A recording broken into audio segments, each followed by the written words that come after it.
Oke, ini peraturan penyelenggaraan bangunan gedung itu tadi sudah disebutkan undang-undang ini ya. Ini mungkin tidak perlu terlalu saya detail menjelaskan ya, cuman ini sekedar tahu apapun ya, ini dasarnya ya. Kalau di dunia kerja nanti juga harus tahu ini ya. Itu jadi peraturan pemerintah nomor 16 tahun 2021 tentang pelaksanaan undang-undang bangunan gedung 28 tahun 2002 itu ya adalah pedoman dan standar teknis ya, Permen PUPR nomor 29 tahun 2006 tentang pedoman persyaratan teknis bangunan gedung. Yang kedua, SNI konstruksi, desain, pelaksanaan, operasional, pemeliharaan. Ya. Kemudian yang peraturan daerah itu karena sekarang kan otonomi ya, otonomi daerah itu masih diberi kesempatan untuk menyesuaikan dengan daerah masing-masing. Itu memungkinkan pertimbangan geografi ya, itu karena otonomi ya. Kemudian ekonomi, sosial, budaya ya, setempat maksudnya, selama tidak bertentangan dengan aturan di atasnya. Ini tidak beraturan dengan peraturan pusat gitu ya. 4K ya, keselamatan, kenyamanan, kesehatan, dan kemudahan ya. Ini dalam peraturan penyelenggaraan bangunan gedung ya. Sesuai dengan UU BG nomor 28 tahun 2002 pasal 17 bahwa persyaratan keselamatan bangunan gedung sebagaimana dimaksud dalam pasal 16 ayat 1 meliputi persyaratan kemampuan bangunan gedung untuk beban muatan serta kemampuan bangunan gedung dalam mencegah dan mengulangi bahaya kebakaran dan bahaya petir. Ya. Ini ya. Kemudian persyaratan yang kedua ya, persyaratan kemampuan bangunan gedung untuk mendukung beban muatannya sebagaimana dimaksud pada ayat 1 merupakan kemampuan struktur bangunan gedung yang stabil dan kukuh dalam mendukung beban muatan. Ini anunya ya, ilustrasinya ini stabil, kukuh, ini signature tower Dubai ya, ini yang paling kanan CCTV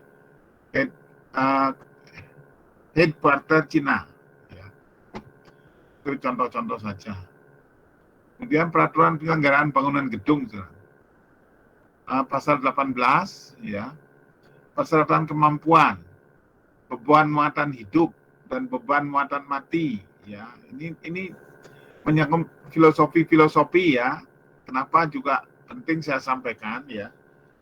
Di dalam BIMTEK ini juga disampaikan karena nanti arahnya ini kan pendewasaan apabila nanti kalian sudah terjun di dunia kerja, jadi masalah-masalah filosofi seperti ini harus tahu ya.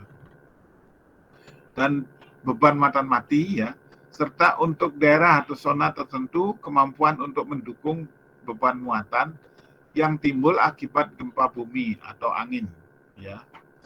Yang kedua, besarnya beban muatan dihitung berdasarkan fungsi bangunan gedung pada kondisi pembebanan maksimum dan variasi pembebanan agar bila terjadi keruntuhan pengguna bangunan gedung masih dapat menyelamatkan diri. Oleh karena itu di dalam desain struktur rangka gedung kita di dalam SNI sudah ditentukan juga bahwa desain kapasitas ya, kapasitas desain gitu ya. Termasuk mana yang bisa dilemahkan, mana yang harus diperkuat ya. Strong column weak beam itu sudah filosofi utama itu ya, strong column weak beam. Jadi seni plastis kita tempatkan di balok kecuali di dasar bangunan ya, kecuali di dasar bangunan. Itu kolom boleh sendi plastis ya. Kalau sudah di atas lantai dasar maksudnya dari first floor, lantai 1 dan seterusnya ke atas, sama sekali tidak boleh ada sendi plastis di kolom. Harus di balok kondisinya. Ini contoh-contoh kasus ya kegagalan struktur ya di ini tsunami Aceh tahun 2004 Desember, ini tsunami di Palu September 2018 kemarin ya. Kemudian ini not right ya, CA Januari ya tahun 94. Jadi kondisi-kondisi seperti ini kegagalan, contoh-contoh kegagalan struktur ya yang kita tidak harapkan, sehingga itulah kita diwajibkan untuk mendesain dengan prinsip desain kapasitas tadi. Gitu ya. Kemudian ini ya SNI bangunan gedung, standar pembebanan SNI 1727 tahun 2020 ya, ini beban minimum untuk perancangan bangunan gedung dan struktur lain ya. Terdiri temperatur, ada seringkit itu ya penyusutan ya. Seringkit itu susut ya, susut karena material. Kemudian ledakan, api atau kebakaran ya, ini. Kemudian ini ada angin, ini ada beban gravitasi ya. Ini ada tumbukan ya atau impact ya. Nah, terus ada deformasi slope pada, bukan slope ya, slope itu kan beton, balok beton yang di dasar bangunan. Kalau slope itu kemiringan ya, penurunan yang miring itu slope. Ya. Slope deflection, nah itu loh ya, defleksi slope miring itu. Kemudian 1726 2019 itu ya, tata cara perencanaan ketahanan gempa untuk bangunan gedung dan non gedung. Terdiri dari peta percepatan gempa maksimum yang dipertimbangkan, ini juga sudah banyak dijelaskan oleh Pak Sumedi mungkin ya, sudah. Kemudian standar perencanaan SNI ini yang menyangkut bangun betonnya ya, SNI 2847 2019, kemudian SNI 1729 2020, spesifikasi untuk bangunan gedung baja struktural ya, yang ini. Kemudian yang 1971 2013 struktur baja kanal ya, kanai dingin. Kemudian 7973 2013 spesifikasi desain untuk konstruksi kayu. Ya. Lanjut. Ini masalah konsep penyusunan SNI 2847 2019 bahwa penyusunan SNI ini dilakukan dengan mengadopsi secara modifikasi dari ACI 318 2014. Ya, jadi 4 tahun kemudian ya, 5 tahun kemudian kita baru mengadopsi ya dari ini. Tapi kalau yang 2013 itu mending baru 2 tahun. ACI 318 11 kita 2013 2847-nya ini setelah 5 tahun baru ya. Saya waktu nyusun disertasi 2016 ya ujian itu, saya sudah banyak mengacu ke 300 yang ACI 14 ini ya. Nah, sekarang kita sudah ini. Seperti pernah saya sampaikan yang 2013 saya sering ikut rapat itu di Bandung. Ketika itu saya masih di Puskim, saya sering diajak rapat masalah SNI yang 2013 ya, yang 2847. Tapi yang 2019 saya sudah sama sekali tidak pernah ikut karena tidak masuk tim ya. Waktu itu saya tidak masuk tim tapi diajak sama kepala labnya. Saya setiap hari Jumat kalau di situ tuh diajak rapat ya. Ini ya. Kemudian kita lanjut lagi. Ini pasal 1 ketentuan umum ya. Ini minggu lalu juga mungkin sudah saya jelaskan secara garis besar, tapi ini lebih spesifik di sini. Ini yang 125 itu standar ini mengatur persyaratan minimum untuk desain, konstruksi, dan evaluasi kekuatan komponen dan sistem struktur beton pada setiap struktur yang direncanakan dan dibangun sesuai persyaratan peraturan umum gedung. Ya. Kemudian ini komentarnya yang sebelah kanan ini ya. Komentarnya standar ini mengatur persyaratan umum dan melebihi persyaratan minimum dalam standar ini bukanlah pelanggaran. Ya. Perencana ahli bersertifikat boleh menentukan proyek mana yang melebihi persyaratan minimum dan standar. Jadi sekarang itu ya seorang ahli bangunan gedung itu ya, apakah dia di pengawasan apa di perencanaan itu harus punya sertifikat sebetulnya. Saya sertifikatnya juga kebetulan sudah mati. Saya punya ya untuk ahli bangunan gedung saya punya utama malah, tapi mati belum saya perpanjang. Ya. Harus punya sekarang itu kayak dokter praktek itu harus sudah ada izin prakteknya. Ya. Ini yang 13. Tujuan standar ini adalah untuk menjamin keselamatan dan kesehatan umum dengan penetapan persyaratan-persyaratan minimum untuk kekuatan stabilitas, kemampuan layan, stabilitas, dan integritas struktur beton. Jadi gini ya, tujuan standar ini adalah untuk menjamin, atau saya baca dulu yang kanan ya, komentarnya ya. Standar ini menyediakan sarana untuk menetapkan persyaratan-persyaratan minimum untuk desain dan konstruksi beton struktural. Begitu juga untuk kriteria penerimaan desain dan konstruksi beton struktural bagi pihak yang berwenang atau perwakilannya yang ditunjuk. Standar ini tidak memberikan penjelasan atau persyaratan menyeluruh terkait semua kewajiban dan semua pihak dalam kontrak atau semua persyaratan dalam kontrak untuk proyek yang dibangun sesuai dengan standar. Ini ya. Saya kembali lagi ke 131-nya ya, yang pokok ini.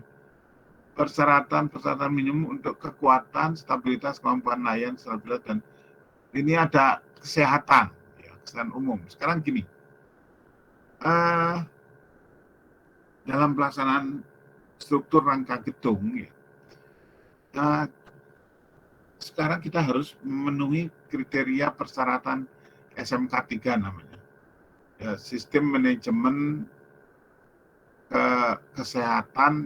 keselamatan dan kesehatan konstruksi, ya, SMK 3 itu. Jadi sudah secara integritas ya, selain kekuatan struktur, itu menjamin keselamatan, kesehatan, pekerja konstruksi juga pada saat proses konstruksi itu kan ada pekerja tuh, keselamatannya itu harus dipikirkan. Seperti misalnya di dalam pelaksanaan itu sekarang harus ada net, ya, net jaring pengaman, ya, safety net itu segala macam lah. Peralatan juga gitu. Bagaimana pengamanan peralatan, misalnya ada bore pile, ada pancang, alat pancang, ya. Ini itu bagaimana tidak menimbulkan kegaduhan, kemudian bahaya, mungkin ada ininya yang lepas dan sebagainya menimpa pekerja, ya, ataupun merusak konstruksi.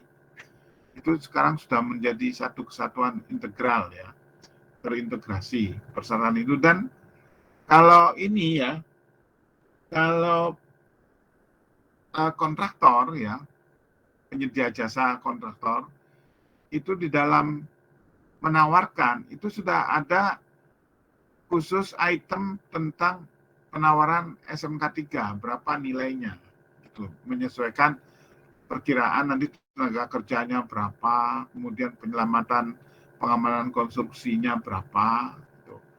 Itu ada penawarannya sekarang. Jadi nanti masuk itu nanti wajib diadakan, ya. Kalau tidak, itu pemborong bisa kena denda kalau dia tidak melakukan sesuai dengan apa yang ditawarkan. Sekarang ya, kebetulan saya terakhir ini beberapa proyek. Sekarang saya kebetulan di Probolinggo juga sebagai tenaga ahli struktur ya untuk pembangunan rumah sakit umum daerah kota Probolinggo. Di Probolinggo itu kan ada dua, ada kabupaten, ada kota. Ini yang membangun rumah sakit baru itu adalah pemerintah kota Probolinggo. Ya, itu saya ditunjuk sebagai tim tenaga ahli struktur gitu ya. Nah, kayak gitu. Jadi saya tahu, jadi ada penawaran khusus selain masalah konstruksi juga masalah kesehatan dan keselamatan konstruksi. Tidak hanya keselamatan orangnya, tapi keselamatan terhadap alat, terhadap struktur sendiri. Ya. Oke, lanjut. Kemudian pasal ketentuan umum masih ya. Pasal 4 ini struktur beton, yang pertama struktur beton yang didesain sesuai dengan persyaratan peraturan umum gedung. Ya. Diizinkan pada struktur-struktur yang tidak diatur dan peraturan umum gedung. Untuk hunian atau dan dua keluarga, ya, kelompok hunian tunggal, townhouse, ya, dan struktur selengkapnya. Ya, untuk desain kondisi telapak cor di tempat, dinding, kondisi plat lantai di atas tanah diizinkan didesain sesuai ACI 332, ya. Slab atau plat, ya. Slab cast on stay in place. Ini jadi cor di tempat, ya. Dan dek baja non komposit. Ya. Ini komentarnya saya kira enggak perlu saya baca lagi ya. Ini cuman yang ini mungkin ya perlu juga. Desain dan pemasangan fondasi tiang beton, pilar, bor, dan kaisong yang ditanam dalam tanah. Kaisong itu bacanya kaisong ya, ini orang Jepang namanya. Yang ditanam dalam tanah, kecuali ditentukan dalam A. Untuk bangunan di atas permukaan tanah atau air, atau di tanah yang tidak mampu memberikan tahanan lateral yang memadai untuk menahan tekuk. Ya.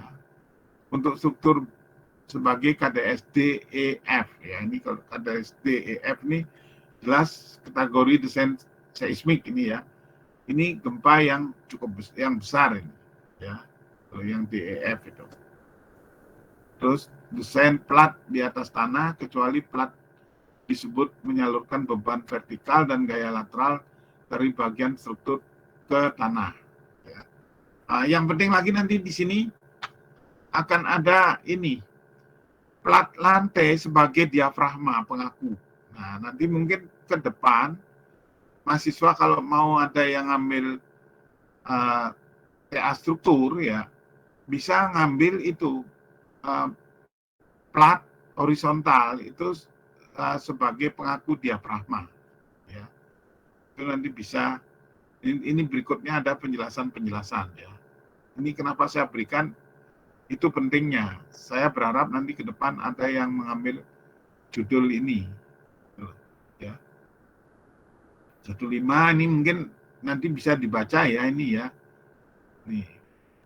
Kemudian daftar isi SNI 2847 ya. Ini mungkin bisa juga dibaca langsung nanti dari ininya ya, halaman muka dan sebagainya. Ini terus beban, analisa struktur, plat satu arah, plat dua arah, ini ya, ini penting ini, penulangan plat satu arah, penulangan plat dua arah ini penting ya. Kita selama ini kan pasti pakai tabel PPI 71, sekarang ini sudah ada nih di pasal ini, pasal 6 ya, dulunya ya, pasal 6, pasal 7, pasal 8 ya, kemudian yang 9 itu balok, yang 10 itu kolom. Ini terus yang ini dinding, diafragma. Nah ini tadi ya, diafragma bisa diafragma sebagai dinding, bisa sebagai plat lantai nanti pengaku ya. Ya ini dibaca ya. Ini yang kuning mungkin perlu terdiri dari 27 pasal plus 2 lampiran ya. Pasal 5 sampai dengan 18 berisi ketentuan khusus ya. Minggu lalu juga kalau tidak salah sudah saya ini kan ya, saya resumkan ya minggu lalu. Ya, lanjut. Nah, ini gambaran-gambaran elemen-elemen struktur yang dicakup oleh SNI 2847 ini ya. Nih, kita bisa lihat di sini ini pasal plat ya, plat pasal 7, 8 tadi di atas sudah ini ya. Kemudian kolektor pasal 12. Nanti kolektor kayak apa itu ada penjelasan di belakang ya. Kemudian dinding, ini dinding struktur ya, yang ini pasal 11, balok, ini yang ini namanya dual system ya, yang dual system jadi ada dinding strukturnya, ada rangkanya ya. Jadi dual system. Ini ada baloknya ya. Kemudian diafragmanya ini. Nah, ini tadi plat yang saya katakan plat sebagai diafragma ini bisa ya. Kemudian dinding. Ini lagi ini biasanya nih di ini ya.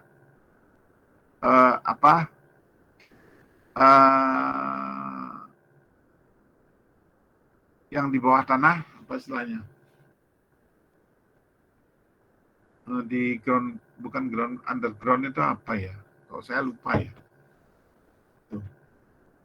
Ya, seperti yang saya sampaikan, ini saya mudah-mudahan juga jadi ini. Saya sudah sekali kemarin ke Malang, itu ada hotel Mary Inn di Batu, ya seperti ini. Di atas lantai itu 7 lantai, di bawah tanah, ya. Ini basement, ya. Ada basement 2 lantai, masuk ke dalam tanah itu ya. Mudah-mudahan ini saya juga tetap jalan ya. Nah, hari ini ada informasi nanti kapan PCM. Kalau ada mungkin kalau saya sudah masuk PCM mungkin sudah positif, saya pasti ikut menangani Hotel Batu ini. Ya. Nah, seperti ini ya, lanjut lagi pada ini ya. Ini geser pada diafragma ini ya. Kemudian distributor ini pasal-pasalnya ada semua ya, pasal 12 juga. Kemudian diafragma plat atas, nah ini yang di atap pasal 12 juga, sistem seismik ya untuk penyaluran gaya gempa itu pasal 18, kolom pasal 10 ya. Dan di sini ada penyajian urutan dari pasal-pasal mengikuti alur dari lintasan gaya, mulai dari plat sampai ke fondasi. Jadi mulai kalau kita di dalam desain kan mesti dari atas ke bawah, ya. Tapi kalau kita melaksanakan dari atas ke bawah, atau kebalikan, ya. Gitu. Kemudian pasal 18 struktur tahan gempa ini ya. Beberapa ketentuan yang mengalami perubahan perihal ketentuan detailing khusus untuk KDS itu kategori desain seismik ya, bukan struktur S-nya ya, seismik ya, gempa. DEF ya, persyaratan baja tulangan untuk KDS DEF juga ya. Kemudian ketentuan untuk detailing kolom. Tuh. Kemudian ketentuan join balok kolom SRPMK khusus yang terutama yang SRPMK ya. Ini untuk gempa di daerah gempa kuat. Kalau SRPMB itu untuk gempa lemah, gempa kecil. SRPMM itu untuk menengah, yang K itu untuk khusus ini ya, untuk di daerah gempa kuat. Kemudian ketentuan dinding khusus. Yang dari sini apa ya? Tabel R18.2 bagian pasal 18 yang harus dipenuhi dalam beberapa pada umumnya. Ya. Tuh. Nah, ini tadi yang saya katakan SRPMB, SRPMM, SRPMK. Dinding geser khusus. Ya. Itu ya. Nanti ini dibaca. Kemudian sistem rangka pengikul momen biasa. Ini ya, saya kira kalau ini tidak terlalu, persyaratannya tidak ketat karena dia di gempa rendah. Ya. Tuh. Kolom yang mempunyai tinggi bersih kurang dari atau sama dengan 5 kali dimensi C1 harus didesain dengan gaya geser desain dihitung seperti perhitungan gaya geser desain kolom SRPMM. Itu untuk yang di daerah SRPMB, kalau kondisinya seperti ini itu harus diperlakukan seperti SRPMM gitu ya. Nah, ini sistem rangka pemikul momen menengah. Ya, ini yang menengah. Ini ada kolomnya, ini ada baloknya. Ya, Ini sistem atau kombinasi beban dengan E. Ini E itu gempa lah, earthquake ya. Ini urean-urean gayanya. Ini urean-urean gayanya nanti bisa dipelajari. Kemudian sistem rangka pemikul momen menengah ini tadi ya. Ini perkataan lebih besar sepertiga momen negatif ya. Ini kan ada momen tumpuan ya. Ini momen tumpuan. Ini persyaratan penyaluran tulangannya ya. Ini MN minimum sepanjang balok lebih besar 1/5 MN maksimum pada muka salah satu join ya. Itu persyaratannya. Aturan detailing sengkang sepanjang 2H, nah, itu sepanjang 2H dari muka komponen struktur daerah sendi plastis ya, spasi D/4. Nah ini persyaratan sengkang ya, ini dibaca nanti ini ya, ini dia sampai 2H. 2H itu 2H dari balok ya, bukan 2H dari kolom. Ini sengkang sepanjang 2H dari muka komponen struktur daerah sendi plastis. Nah ini tuh. Sengkang pertama 50 mm dari muka kolom ya. Ini yang pertama ini tidak boleh lebih dari 5 cm yang dari muka kolom ini. Baru kemudian ini yang 2H itu berapa jarak yang harus diatur. Itu di beton 1, siapa yang ngajar beton 1? Saya ya masih ya? Halo? Halo? Iya, Pak. Ini kan ada nih perhitungan geser dari apa? Ada VMAX, ada VU, kemudian ada VC. VC itu batasan bahwa sesudah di daerah VC, artinya beton sudah mampu menahan geser. Sehingga di situ setelah dari VU sampai VC itu sengkang teoritis namanya. Ya. Tapi sekarang ini di dalam SNI 2019 ini sudah disederhanakan, artinya sudah ada ketentuannya. Dihitung sesuai dengan SNI 2013 yang saya berikan di tahun 1 itu juga boleh ya. Tapi ini sudah ditentukan 2H. Ya. 2H kalau misalnya tinggi baloknya 50, berarti 100 cm 1 meter jauhnya. Dan yang pertama itu jaraknya tidak boleh lebih besar dari 5 cm atau 50 mili ini misalnya ya. Kemudian yang ini itu dihitung berdasarkan ini tadi, PU itu juga nanti. Berarti dia sepanjang 2H itu nanti berapa gaya gesernya yang maksimum dibagikan secara merata dengan jarak berapa nanti S-nya. Bisa dihitung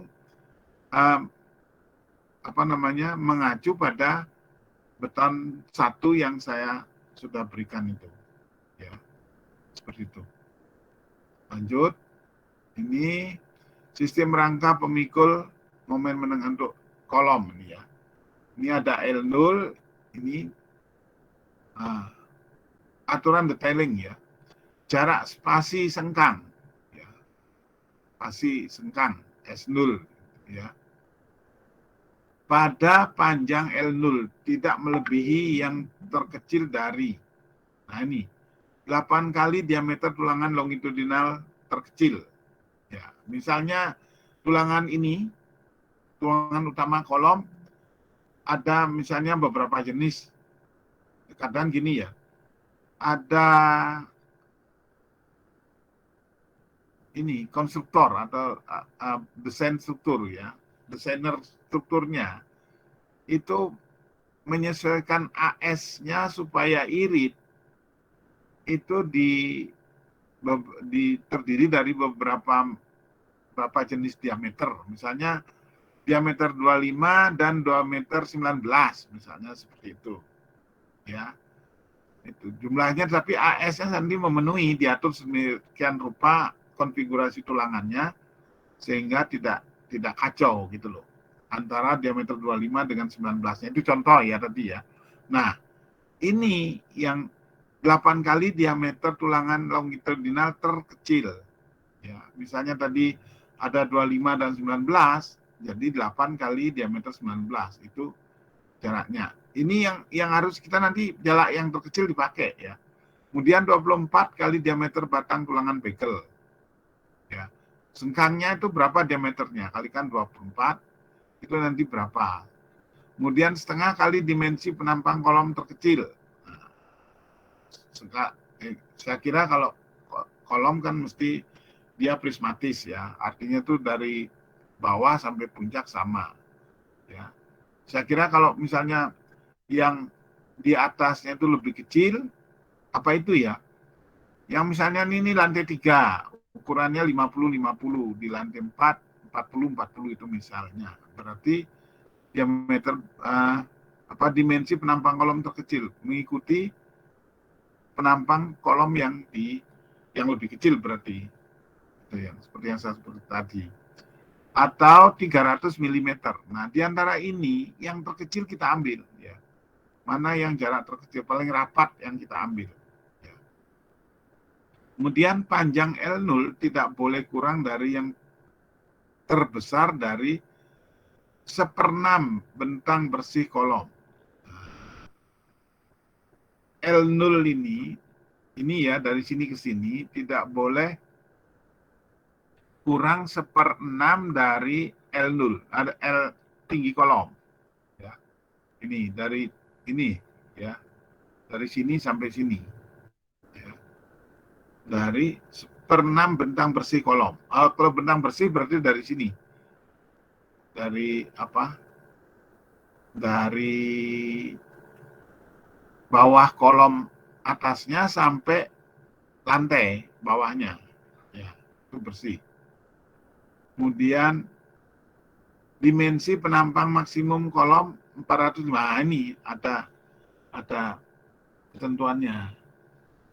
Panjang L0 tidak boleh kurang dari dimensi penampang maksimum kolom 400, dimensi penampang maksimum kolom. Nah, tidak boleh misalnya 40 kali 40, ininya tidak boleh kurang dari 40 cm. Itu ya. Kemudian dimensi penampang itu ada 450 mm. Ya. Ini 450 mm itu juga bisa dipakai. Nah, kalau yang ini L0 ini yang diambil biasanya yang paling besar. Kalau yang ini tadi itu yang paling kecil diambil. Masalah jarak sengkang. Tapi masalah L0-nya mana yang paling besar itu dipakai, ya. Karena nanti semakin aman. Kalau semakin jauh sengkang teoritisnya ini itu semakin bagus. Kemudian sengkang pertama ditempatkan lebih kecil dari S0/2. Nah, jadi setengah jaraknya. Berapa jarak sepanjang L0 ini rata-ratanya? Itu setengahnya yang untuk yang pertama kali ini. Ya, dari muka join. Kemudian jarak spasi sengkang S0 di luar L0 tidak melebihi dari 16 kali diameter tulangan longitudinal. Tentu juga seperti ini tadi, kalau macam tulangannya beberapa jenis, yang terkecil yang dipakai. Ya. Kemudian 48 kali diameter tulangan transversal. Tulangan transversal itu adalah sengkang. Ya. 48. Jadi yang terkecil dari itu yang diambil. Ya. Nih. Kemudian persyaratan umum untuk komponen yang menahan lentur. FC minimum 21, ini FC minimum itu adalah kuat tekan beton. 21 megapascal, tidak boleh kurang dari itu ya. Kemudian gaya tekan aksial terfaktor pada komponen struktur PU tidak boleh melebihi AG kalikan FC aksen dibagi dengan 10. F aksen C ya. Maaf, saya sering keliru, bukan FC aksen ya, F aksen C. Kemudian berikutnya bentang bersih komponen struktur LN lebih besar 4 kali tinggi efektifnya. Kemudian lebar komponen BW lebih besar minimum 0,3 H atau 250 mm. Ya. Kemudian lebar komponen BW tidak boleh melebihi lebar komponen struktur. Komponen penumpu, ya, C2 ditambah suatu jarak pada masing-masing sisi komponen struktur yang sama dengan yang lebih kecil dari lebar komponen struktur menumpu C2 atau 0,75 kali dimensi keseluruhan komponen struktur penumpu C1. Tuh. Nah, ini untuk balok, ya. Ini ada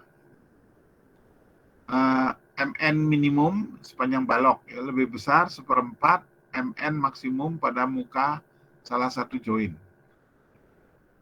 Aturan detailing tulangan longitudinal minimum 0,25 akar F aksen C. Ini sebetulnya aksennya di F, ya. F aksen C dibagi dengan FY kalikan BW kalikan D dan 1,4 B kali D dibagi dengan tegangan leleh baja, ya. Ini spasi sengkang maksimum pada sendi plastis itu sejauh 2H tadi, ya, D/4 atau 6 kali diameter tulangan longitudinal terkecil balok sekarang, ya, ini ngomongnya balok, ya. Terus atau 150. Jadi di antara tiga ini mana yang terkecil itu yang dipakai, ya. Sengkang pertama 50 mm dari muka kolom, sama tadi persyaratannya tadi, ya. Spasi sengkang maksimum di luar sendi plastis D/2. Jadi setelah sendi plastis tadi ada lambda, ya. Nanti cara perhitungan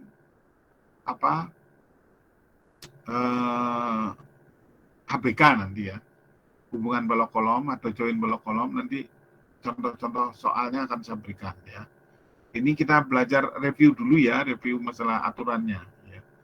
Spasi sengkang maksimum di luar sendi plastis D/2. Kemudian sambungan tulangan longitudinal, ya, diizinkan jika sengkang dipasang sambungan dengan jarak maksimum D/4 atau 100 mm, kecuali dalam join, ya. Kemudian 2H dari muka join. Ketiga, tempat pelelehan lentur. Nah, tempat pelelehan lentur biasanya di peralihan momen. Nah, ini persyaratan sambungan yang seperti ini persyaratannya. Jadi ada 3 ini, ya. Itu harus diperhatikan kalau ada sambungan tulangan di dalam balok, ya. Kemudian geser desain untuk SRPMK sekarang, ya. Tadi SRPMB sudah, SRPMM sudah, sekarang SRPMK. Ada pertanyaan sebelum saya lanjutkan ke SRPMK? Halo? Permisi, Pak. Ya.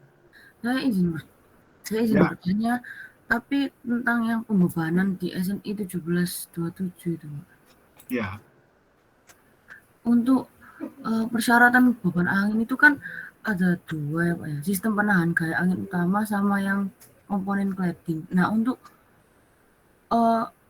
yang kita rencana tugas besarnya Bentar. Pembebanan angin utama sama di SNI 1727 itu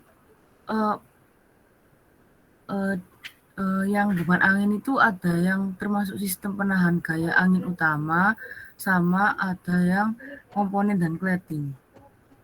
komponen dan Cladding. oh, cladding. Iya. Ini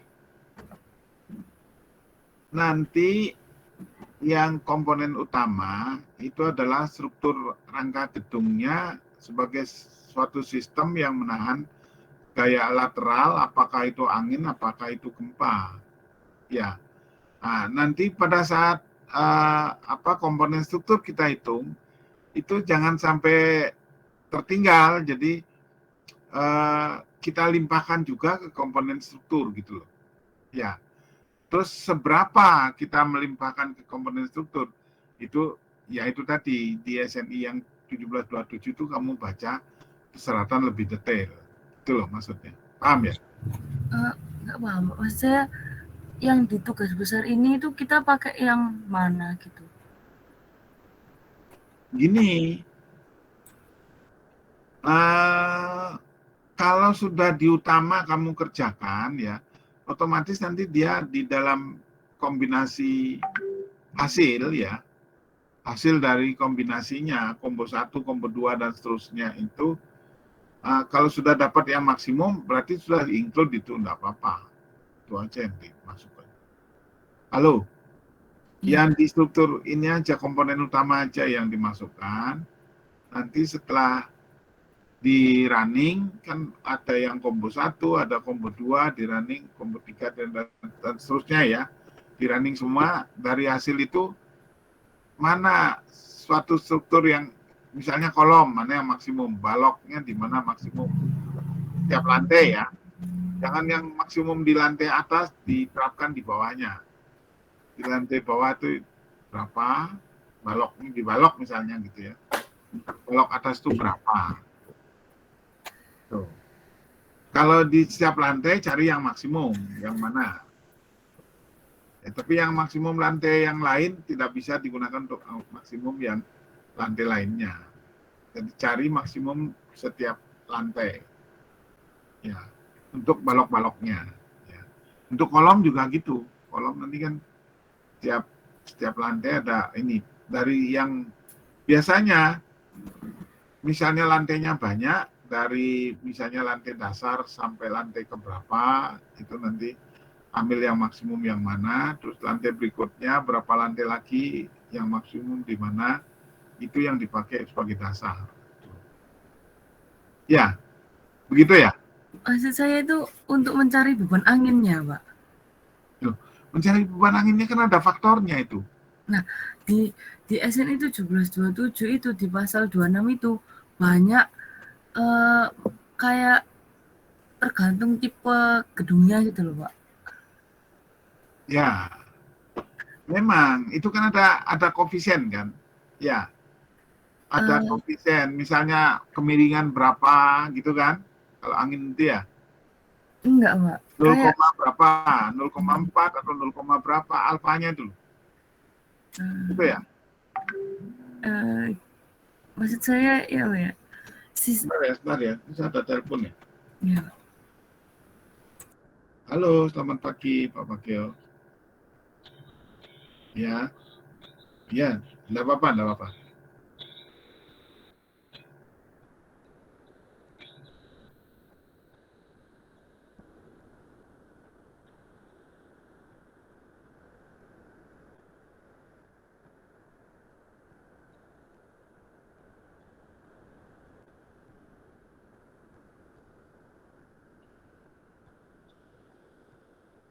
Ya, yang apa itu? Apa itu? Oh, C1 ya. Oke. Oh ya, nggih. Loh, dulu kan ke grup sudah saya ini belum ya? Oh gitu ya.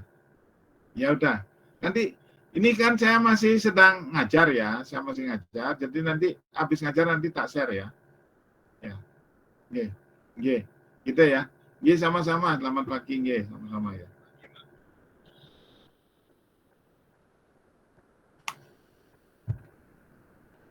Halo. Iya, Halo. Pak. Iya, Pak. Maaf, tadi itu ada telepon dari proyek Rumah Sakit Probolinggo itu. Ya, ada permintaan. Gimana tadi? Maksud saya itu untuk penentuan beban anginnya, Pak, menggunakan sistem penahan gaya angin utama atau komponen cladding. Soalnya cara perhitungannya itu beda-beda, Pak. Yang utama aja. Oke, yang utama aja. Saya mau tanya lagi. Kalau komponen dan cladding itu apa ya, Pak? Komponen dan cladding itu Iya. komponen-komponen struktur. Misalnya di balok, misalnya di dinding. Yang angin pasti dinding yang ini. Kalau utama itu kan struktur rangkanya. Seperti cladding, kemudian dinding, itu kan komponen-komponennya. Itu loh. Nah, kalau misalnya kita menghitung kekuatan dinding itu pakai yang itu komponen-komponen itu, gitu loh. Halo. Oh iya, Pak. Jadi kalau kita ngitung struktur utama, itu saya kira kalau untuk dinding nggak usah dihitung untuk tugas utama, untuk tugas besar itu. Yang penting yang di ini apa namanya di struktur utama yang untuk beban angin untuk ini, yang beban angin utama, ya Iya. itu aja yang dipakai. Komponennya nggak usah. Iya. Ya, itu misalnya dinding batu bata ya, kita butuh memang dari segi pelaksanaan ya, memang kita tidak bisa meremehkan. Itu sering terjadi roboh di lantai atas itu ininya, dinding itu. Terutama gini, tukang itu sering meremehkan kolom praktis. Ya. Kolom praktis itu ngecornya nanti aja gitu. Jadi dia sampai 2 meter misalnya tingginya dindingnya masang, misalnya dinding tembok itu tingginya 4 meter misalnya di antara lantai, kan pengisi ruang antar lantai kan itu ya, tembok itu ya. Halo. Iya, Pak. Halo. Ya. Iya. Dinding tembok ya pada umumnya itu kan pengisi ruang antar lantai. Ya. Nah, misalnya tingginya kolom atau antar lantai tingginya space-nya misalnya 4 meter. Nah, tukang itu kadang-kadang dia sampai masang 2 meter tinggi dindingnya, apakah itu batu bata, apakah itu bata ringan ya. Dia belum masang kolom praktisnya, belum dicor. Itu sering lalai kayak gitu tuh, kalau tidak itu pentingnya pengawas ya, pengawasan itu. Itu kan persyaratannya setiap meter harus sudah dicor. Begitu ketinggian dinding 1 meter dicor. Nah, karena dia lalai sampai 2 meter, begitu ada angin, ada hujan angin gitu, angin sering sekali ambruk pasangan batanya. Ambruk pasangan batanya ketika itu karena anginnya tidak ada yang nahan. Tapi kalau kolom praktisnya sudah dicor, pada umumnya itu dia sudah diikat. Jarang terjadi keruntuhan-keruntuhan struktur komponen. Gitu loh. Ya, jadi sekarang kembali lagi pada masalah yang ditanyakan, pakai aja yang untuk angin untuk struktur utama. Ya, halo. Iya, Pak. Ya, itu tadi penjelasan saya masalah komponen-komponen itu. Ya, dinding, cladding. Cladding itu seperti di gudang-gudang baja itu loh.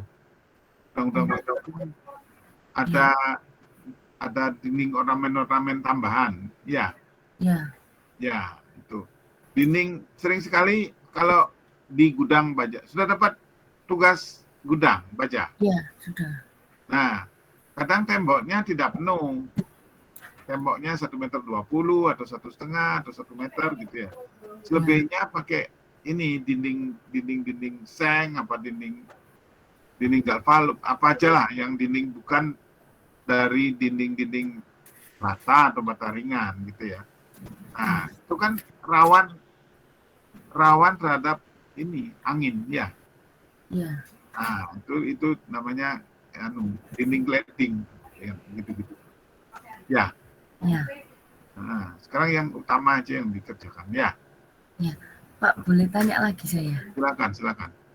Untuk yang detail penulangan itu, apa bedanya yang ini sama yang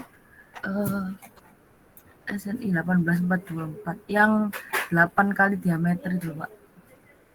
Oh, yang kuliah lama-lama itu ya?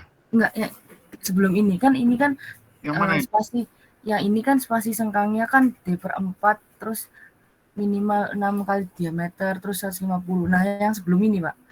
Sebelumnya lagi. Kan sebelum ini kolom. Sebelum lagi. Ini? Ya, sebelumnya lagi. Nah, sama yang ini, apa bedanya, Pak? Ini balok toh. Nah, ini lo lihat ini. Ini loh. Perusahaan saya kelihatan. Iya, ya. Ini bedanya. Ini tadi, nah, mulai dari ini kan, Iya. RPMB persyaratannya beda. Semakin naik statusnya, tadi biasa, menengah, semakin ketat persyaratannya gitu loh. Oh, Ya. iya. Nah, semakin ketat persyaratannya. Ini SRPMA. Nah, ini sekarang SRPMK. Ya, Iya.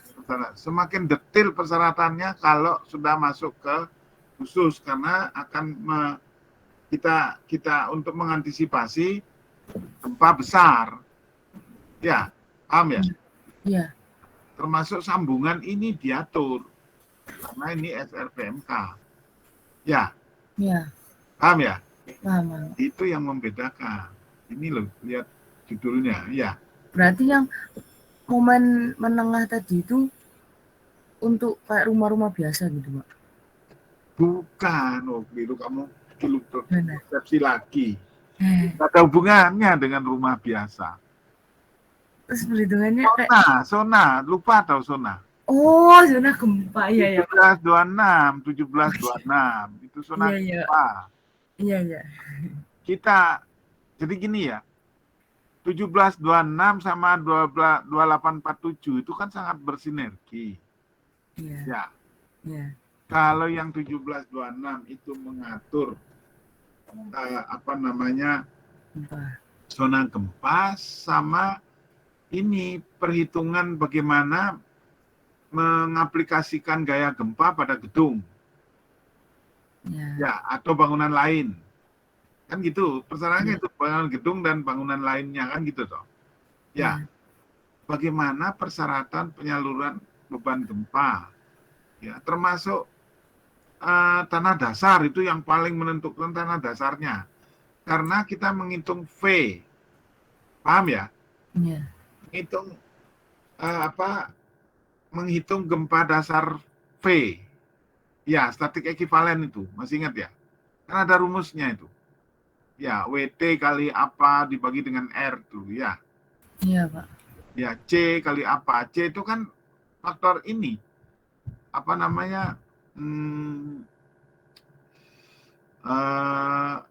itu? Jadi saya lupa ngomongnya sering. Yang ada grafiknya nih loh.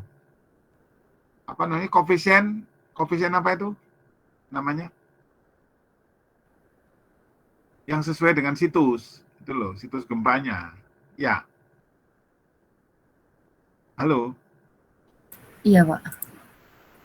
Nanti kan di SNI 1726 itu kan kelihatan tuh yang ini ada naik gini, terus ada waktu getar, terus ini ada ini, itu berapa, ini tergantung dari jenis tanahnya itu loh. Ya. Iya, Pak. Nah, itu yang mengatur untuk kita menghitung pembebanan gempa yang ditimpakan ke gedung atau bangunan lain gitu loh. Ya. Iya. Jadi yang betonnya itu kita mengatur bagaimana sistem struktur yang mampu menahan beban gravitasi dan beban gempa atau beban lateral, apakah itu angin atau gempa. Ya, itu yang 2847 tugasnya itu. Paham ya?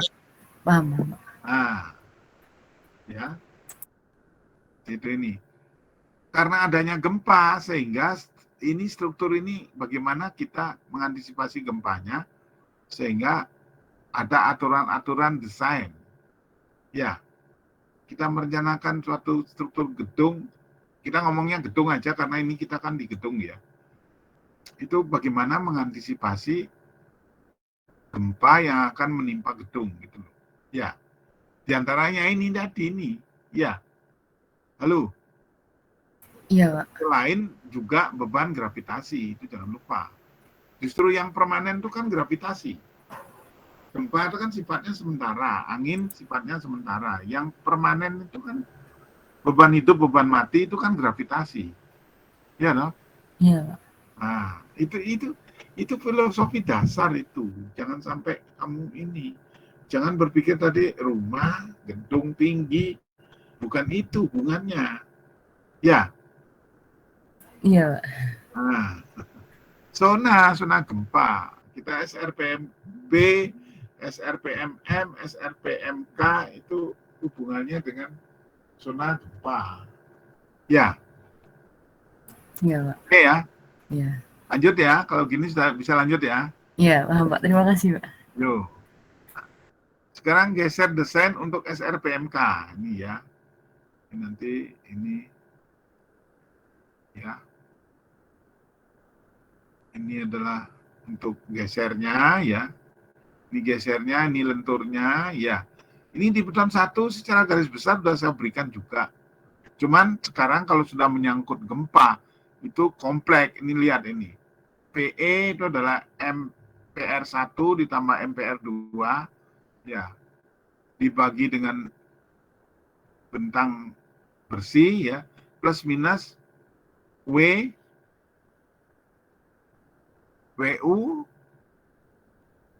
kali LN dibagi dengan 2. Ya. Nah ini MPR 1 itu di mana? Ini ya. Ini. MPR 1. Ini MPR 2. Di sini ya, ini nih. Ya. Di apa? Tumpuan kiri, tumpuan kanan gitu ya. Ini MPR 2 ini mestinya yang kanan. Ya. Nah ini PE-nya PE2, PE1. Ya. Tuh. Ini di kolomnya ya. Ini kolom, ini balok. Ya. Nah, ini ada geser kolom tadi. Itu tadi yang ada L0 persyaratan berapa sengkang yang harus kita atur di dalam yang mendekati jepitnya ini, tumpuan-tumpuan bawah maupun tumpuan atas tadi ya. Ini. Atau kombinasi beban dengan E kalikan 2. Ya. Terus atau kombinasi beban dengan E itu kan earthquake ya, gempa. Kalikan omega 0. Omega 0 ini ada redundant ya. Nanti baca lagi redundant itu bagaimana, itu baca pasalnya yang lebih detail ya. Tuh. Lanjut. Ini pasal 19 ya. Persyaratan desain dan durabilitas. Ya. Ini tabel 19.2.1.1 batasan nilai kuat tekan beton ya, F-aksen C. Ini kegunaannya ini umum, kemudian sistem rangka pemikul momen khusus dan dinding struktur khusus ini ya, yang kolom paling bawah. Yang umum itu berat normal dan berat ringan. Ya, jenis betonnya. Kemudian nilai kuat tekan betonnya itu 17.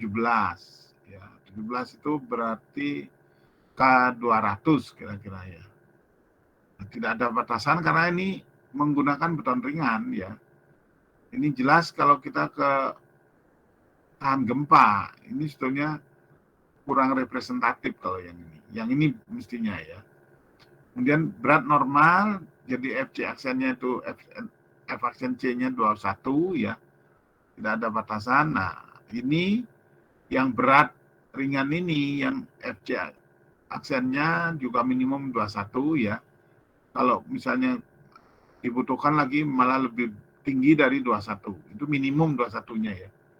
Itu ada ini nilai FC maksimum itu 35.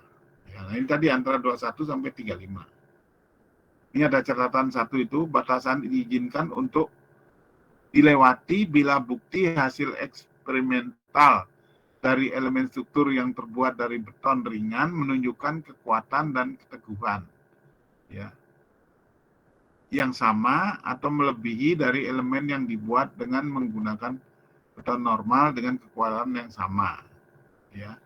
Jadi kalau misalnya ini yang tadi ini yang menyangkut ini ya, yang berat normal sama ini yang ringan di atas ini ya.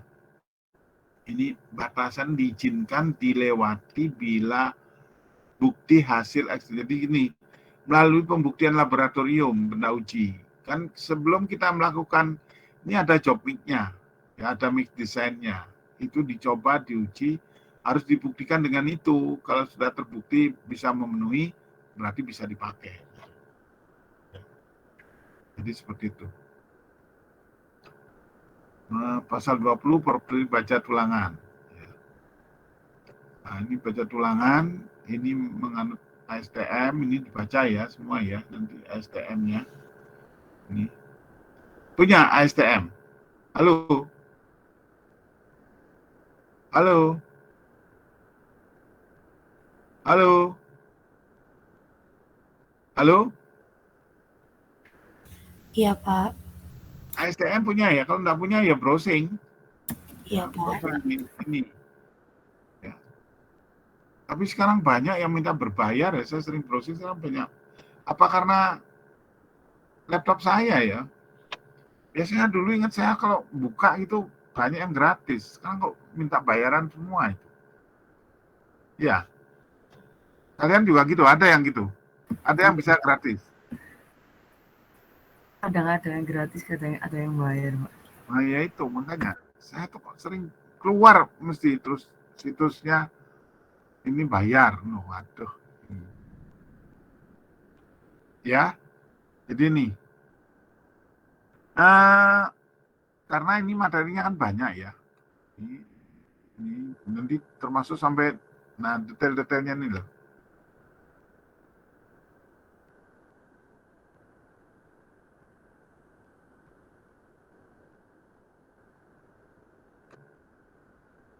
Ini kok gangguan ya? Enggak, ini saya cuman ini ya. Nah ini hubungan balok dan kolom. Saya kira tidak bisa saya jelaskan semua sekarang ya. Nanti minggu depan kita teruskan ya. Halo. Karena kan kita jam 10 betul praktekan ya. Jam 10 kan betul praktekan ya. Biar ada jedanya. Jadi nanti yang ini dan seterusnya kita minggu depan ya. Halo. Nah, sekarang kita ada jeda sedikit, kira-kira setengah jam lebih dikit ya. 40 menitan. Nanti jam 10 kita betul praktekan ya. Halo. Iya, Pak. Iya, Pak.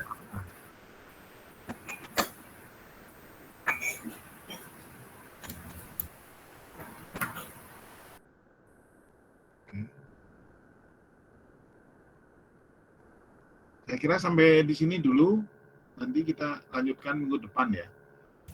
Mohon maaf, Pak. Untuk materi